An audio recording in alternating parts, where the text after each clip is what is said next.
These are over Gaza, and they show the aftermath of those Israeli airstrikes on the territory. According to Israeli Defense Forces, more than 200 in the overnight hours alone. The Palestinian Health Ministry says this morning 770 people have been killed. That's a revamped number. And Israel has now cut off food, water, fuel, power in what it calls a complete siege. That is prompting international concern over how to keep humanitarian aid flowing into Gaza.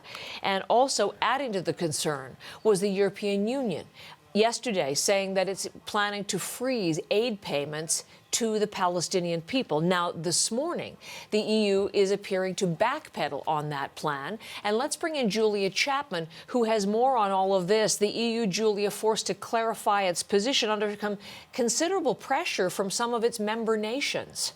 That's right. The European Union is by far the biggest provider of aid to Palestinians, roughly 425 million Canadian dollars given by the EU to Palestinian causes every year, and a $1 billion package at stake at the moment that appeared to be in question on Monday when a European commissioner announced on social media that payments would be suspended. Oliver Varhelyi said in a tweet that this is a turning point, what is happening in Israel. He said there can be no business as usual. Now, that was met with quite a severe backlash and several hours of confusion, after which the European Commission published a statement clarifying its position and saying there wouldn't be a suspension of payments, but instead there would be a review of all of the funding that the European Union provides to Palestinian groups to ensure that none of its funding is going towards terrorist activities.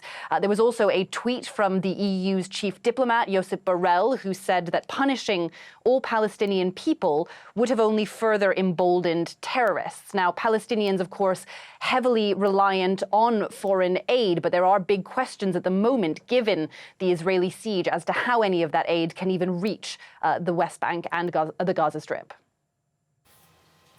There is a meeting, I know, Julia, set for later today. Can you tell us about that? Who will be at that table and what we should expect to see coming out of the meeting?